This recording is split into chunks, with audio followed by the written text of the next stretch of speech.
Heureuse de vous retrouver sur la chaîne de Bonheurs Anonymes. Nous complétons aujourd'hui nos rencontres par l'approfondissement d'un thème exprimé lors de précédents échanges. Cette semaine, je me suis penchée sur la notion plusieurs fois exprimée de « savoir dire non ». Il faut apprendre à dire non, nous dit-on. Mais pourquoi est-ce aussi important? Et quelles sont les façons de le dire dans notre quotidien? Nous allons appréhender cette notion sous 3 angles, les neurosciences, la psychologie et la philosophie. Tout d'abord, pourquoi est-il important de savoir dire non de l'individu à la société? Une des expériences les plus célèbres de la psychologie sociale est celle de Stanley Milgram, psychologue américain qui, en 1963, a mesuré notre degré de soumission à l'autorité. L'expérience consiste à faire croire aux participants que l'on réalise une étude scientifique sur l'efficacité de la punition dans l'apprentissage et la mémoire. Le sujet joue le rôle de l'enseignant et doit interroger des élèves complices de l'expérimentateur. Si l'élève donne une mauvaise réponse à une liste de mots à mémoriser, l'enseignant doit lui administrer un choc électrique allant de 15 volts à 450 volts, ce dernier étant signifié comme choc dangereux près du bouton. Les chocs électriques sont bien sûr fictifs, mais l'enseignant ne le sait pas. L'élève simule la souffrance plus ou moins fort selon la douleur qui aurait pu être ressentie jusqu'au silence à 450 volts. Quand l'enseignant se met à hésiter, l'expérimentateur, figure d'autorité dans sa blouse blanche, lui demande de continuer, car l'expérience l'exige. Milgram avait réalisé au préalable une enquête auprès de psychiatres qui pensaient tous que la plupart des sujets n'iraient pas au-delà de 150 volts. Malheureusement, les résultats étaient et restent pour le moins inquiétants. 62,5% des sujets de l'expérience allèrent jusqu'aux 450 volts. Cela signifie que près des 2/3 des sujets ont préféré torturer l'un de leurs semblables plutôt que de dire non. Alors sans aller jusque-là, nous avons tous expérimenté cette situation où nous avons dit oui alors que nous aurions voulu dire non. Impossible que ce mot ne sorte de notre bouche, impossible même parfois de l'imaginer. Justine nous raconte par exemple: je suis super juste au niveau de mes finances depuis le début de l'année. Mon CDD n'a pas été renouvelé à cause de la pandémie et cela m'a fait basculer dans la catégorie des précaires. Je suis allée rencontrer mon nouveau conseiller bancaire. Je voulais qu'il mette un visage derrière mes comptes rouges vifs, mais également qu'il constate mon envie de rebondir, de m'en sortir. Eh bien, il a bien dû le voir car il m'a vendu une nouvelle assurance. Je n'ai pas osé dire non, imaginant qu'il sera peut-être conciliant avec moi durant les semaines à venir. Je comprends maintenant l'énormité de la chose, d'un côté comme de l'autre. Ce témoignage, comme tant d'autres, peut être expliqué physiologiquement. Des chercheurs en neurosciences de l'université Monash en Australie ont publié une étude dans laquelle il apparaît que les personnes qui acceptent beaucoup trop de choses préfèrent le consensus pour éviter une situation de détresse mentale provoquant un stress intense. Nous disons oui pour évacuer l'angoisse de dire non.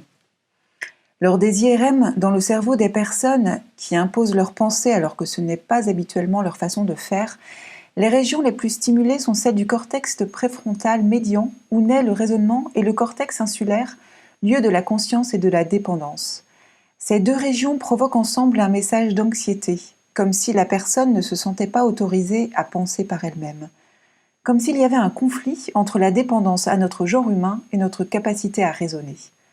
L'un des chercheurs de l'étude, le Dr Juan Dominguez, explique: d'une manière générale, les gens aiment être d'accord avec leurs semblables. Un défaut social de tendance à la vérité qui aide à créer et maintenir des relations sociales. Nous comprenons donc alors notre précieux besoin d'appartenance présent dans la pyramide de Maslow. Étudions les causes et démarrons par les croyances qu'il nous faut abandonner. On nous a appris à obéir quand on était enfant, à être gentil, à ne pas faire de vagues. Que ce soit à la maison, à l'école, on nous a tour à tour interdit de refuser, de désobéir, de dire non. Cela est encore plus prégnant encore aujourd'hui dans l'éducation des filles. Au lieu de juger un enfant sur son action, on le juge sur son être tout entier. Nous l'enfermons et l'infantilisons à jamais. Nous pensons alors en grandissant qu'en disant oui, nous éviterons que le lien ne se coupe avec l'autre. Nous devrions plutôt leur apprendre leur autonomie. Eux aussi ont le droit de dire non, et nous avons le devoir, quand c'est légitime, d'accepter leur refus.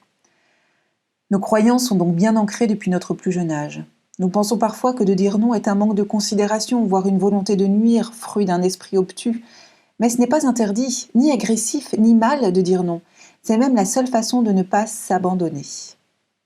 Maurice Raffu, historien, nous dit: L'apprentissage de la désobéissance est un long cheminement. Il nous faut toute une vie pour atteindre la perfection. Quand on dit oui sans le désirer, cela peut être la peur qui nous domine. La peur du conflit, des représailles, la peur d'être jugé, critiqué et rejeté, la peur de blesser, de décevoir, de laisser l'autre souffrir et de se sentir responsable de ses souffrances, la peur de l'autorité, de devoir se justifier ou s'excuser. Et vous, avez-vous déjà été confronté à l'une de ces peurs ? Et puis vient le grand gouffre de l'estime de soi. Quand nous sommes persuadés de valoir moins que les autres, quand nous avons peur du jugement d'autrui, quand nous pensons que les besoins des autres passent avant les nôtres, nous n'osons pas dire non. Savez-vous jusqu'où peut aller cette négation de soi ? Tahar Ben Jelloun, écrivain et poète, nous dit « Un homme en colère est un homme qui n'a pas su dire non, et éprouve en plus le remords de ne pas l'avoir fait. » Ne pas savoir dire non a un impact sur notre santé, sur nos vies personnelles, professionnelles. Cumuler les frustrations parce qu'on n'arrive pas à dire non explique des colères, des épuisements et des dépressions. Cela peut aller de passer à côté de son épanouissement personnel jusqu'au harcèlement moral, aux violences sexuelles et physiques. C'est tout un apprentissage à faire, effectivement. Marguerite Yourcenar écrivait « Très peu d'hommes et de femmes existent par eux-mêmes, ont le courage de dire oui ou non par eux-mêmes. » Pourtant, un enfant a une période où il dit non, car il apprend à s'affirmer. Il a déjà ce besoin en lui. On a tous besoin de savoir dire non, c'est une question identitaire. C'est un pouvoir que l'on partage et là que l'on s'octroie. C'est une liberté que l'on acquiert. Ce n'est pas de l'égoïsme, c'est un respect de soi. Dire non à l'autre, c'est dire oui à soi, à ce qui nous correspond. Ce n'est plus laisser les autres décider à votre place, c'est prendre votre place dans la seule vie que vous avez. C'est répondre à votre besoin d'affirmation, votre besoin d'estime de vous, de respect des autres envers vous, d'intégrité, que l'on peut retrouver dans les besoins fondamentaux de Marshall Rosenberg. Penser à vous évite la procrastination, les manques de limites et à terme la perte de motivation de vos propres envies et projets. Il vous faut rester en permanence en contact avec vos priorités. Vous n'avez qu'une seule vie. Pourquoi devrait-elle avoir moins d'importance que celle des autres ? Il faut apprendre à rester en adéquation avec ses valeurs, être en harmonie avec soi-même, poser ses limites. La minute philo. Savez-vous qu'en philosophie, le non est mieux vu que le oui ? Penser, c'est dire non, disait Alain. Dire non, ok, nous savons ce que signifie ce mot. Enfin, la plupart d'entre nous. Penser, lui, vient du latin pensare, signifiant peser. Peser le poids d'une opinion, peser le pour et le contre afin de se rapprocher de la vérité, ou tout du moins de la nôtre. Dire non, c'est se rapprocher de ce qui est cohérent pour soi. Kant, lui, nous explique, dans Qu'est-ce que les Lumières, qu'il est moins exigeant pour notre esprit de se laisser guider par d'autres, de ne pas faire l'effort de la réflexion, car penser n'est pas aisé et demande du courage et de la volonté. Les Lumières, dit Kant, se définissent comme la sortie de l'homme hors de l'état de tutelle dont il est lui-même responsable. L'état de tutelle est l'incapacité de se servir de son entendement sans être dirigé par un autre. Elle est due à notre propre faute, car elle résulte non pas d'une insuffisance de l'entendement, mais d'un manque de résolution et de courage pour s'en servir. Aie le courage de te servir de ton propre entendement. Telle est la devise des Lumières. Dans cet ouvrage, il faut absolument refuser d'être sous tutelle, et donc penser par soi-même pour s'émanciper. Platon lui nous enseigne que penser, c'est dire non aux préjugés, aux idées préconçues, aux fake news d'aujourd'hui. Dire non permet d'exercer sa pensée critique, refuser d'admettre sans explication, dire non tout le temps aux évidences. Retenons qu'à défaut de dire non tout le temps, il serait préférable à tout ce qu'on entend et qu'on nous demande de commencer par le penser, ce non, puis de raisonner et de trouver sa vérité, qui nous mènera vers la réponse finale la plus cohérente. Jean-Paul Sartre nous dit « Être libre, c'est savoir dire non ». Sartre parle dans son œuvre de négativité productrice. C'est quand le refus de se soumettre produit un résultat positif, quand une société ou un individu refuse une injustice ou souhaite une amélioration de sa condition. Notre société aujourd'hui prône le consensus à travers une communication qui arrive à ses limites. Elle ne laisse pas sa place au progrès, qui passe par laisser les individus exprimer leur refus et inventer ensemble un monde où chacun aurait sa place. Le refus est donc l'étendard de la liberté. Le non est le nid de la création et de la réflexion. Le non est émancipateur. En faisant un pas de côté, on se rend compte qu'en économie également, le non permet l'innovation. Quand on refuse le statu quo, ce pouvoir de dire non permet d'imaginer un produit ou un service différent, plus en phase avec nos besoins et ou nos valeurs. Nous pensons à Apple, par exemple, bien sûr, mais plus près de nous, toutes ces innovations dans l'économie sociale et solidaire qui se rapprochent de nos besoins et de nos valeurs. Et quand on a appris à dire non, que se passe-t-il ? Je ne vis plus à travers les autres, j'ai trouvé un bien-être, mon rapport avec mon entourage est plus honnête, plus authentique, je me sens vraie et libre, nous dit Marie. Dire non, c'est donc prendre sa propre place dans ce monde, se distinguer, s'affirmer. Dire non, c'est aussi accepter de décevoir l'autre, de ne pas être à la hauteur de ses attentes et donc in fine de s'affranchir de son regard. Si cet autre ne comprend pas notre réponse, c'est de sa responsabilité. Nous pouvons nous souvenir et peut-être nous rendre compte que les non que nous avons vécus ont souvent été bénéfiques. Ils ont pu nous faire grandir, nous améliorer, apprendre des autres. Il en sera de même pour les non que nous exprimerons. Recevoir ou exprimer un non, c'est grandir. Alors maintenant, quelles sont les 5 façons de dire non au quotidien ? Tout d'abord, il faut changer de regard, de posture, de communication. Vous devez comprendre, et votre interlocuteur aussi, que l'on dit oui à la personne, mais non à sa demande. Soyez assertif, c'est-à-dire soyez sûr de vous. Sachez dire non quand c'est nécessaire.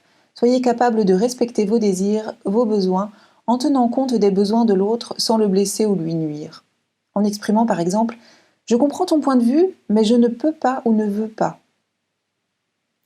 Ou bien « J'entends ta demande, mais je ne peux y accéder ». Ensuite, ne vous justifiez pas, car cela vous met dans une situation délicate. Vous laissez alors à votre interlocuteur la possibilité de modifier sa demande pour votre excuse ne se justifie plus. En petit 3, si la personne insiste, lui répondre « J'ai bien compris, cela ne change rien à notre relation, mais la réponse est non et je suis OK avec ça ». Si besoin, il existe 2 techniques issues de l'approche cognitivo-comportementale. Tout d'abord, le disque rayé qui consiste à répéter calmement et fermement son refus.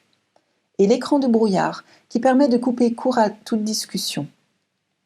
Par exemple, quand une personne vous dit « Ah, c'est vraiment pas sympa de ta part de refuser », vous pouvez lui répondre « C'est vrai, aujourd'hui je ne suis pas sympa ». Si vous voulez, entraînez-vous avec vos enfants avant de passer aux adultes, vous verrez, ça marche très bien. En 4, si la pression est trop forte à l'oral, demandez un délai de réflexion pour vérifier votre envie ou votre disponibilité. Vous pouvez aussi proposer à votre interlocuteur de vous transmettre sa demande par écrit, par texto ou mail, car vous n'êtes pas disponible à l'instant. Puis répondez-lui plus tard, tranquillement, par écrit, après avoir pris le temps de réfléchir. Souvent, les personnes qui n'osent pas dire non ont aussi en commun de ne rien demander pour elles. C'est un travail qu'il est intéressant de faire en parallèle. Apprenez en même temps à exprimer vos besoins et demander quelque chose pour vous. C'est un droit pour tous de demander une faveur comme de dire non. En 5, améliorer son estime de soi. Lâchez prise, vous n'êtes pas parfait, vous ne pourrez pas plaire à tout le monde. Commencez par vous plaire à vous-même. Vous méritez le respect, vous méritez d'avoir la vie qui vous convient. Vous devez définir vos valeurs et poser des limites à celles que vous ne voulez pas franchir. Prenez le temps de réfléchir avant de donner une réponse. Si les raisons de votre non sont cohérentes avec vos besoins et vos valeurs, vous ne vous sentirez pas coupable. Votre estime de vous ne dépend pas de ce que vous faites pour les autres. Rappelez-vous qu'il n'existait personne comme vous avant et que personne comme vous n'existera après vous. Vous êtes unique et précieux. Personne d'autre dans ce monde ne peut être qui vous êtes, ni offrir ce que vous pouvez offrir. Estimez-vous et affirmez-vous. Claire Dahan, psychologue, nous dit « Avoir confiance en soi, ce n'est pas se dire « je suis quelqu'un de bien parce qu'on m'aime ».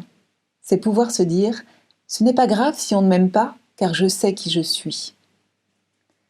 Petit aparté, alors si c'est vraiment trop compliqué ou si vous souhaitez accepter la demande mais pas dans les conditions exposées, ce qui arrive fréquemment, vous pouvez proposer à votre interlocuteur un autre moment ou différemment ou avec quelqu'un d'autre.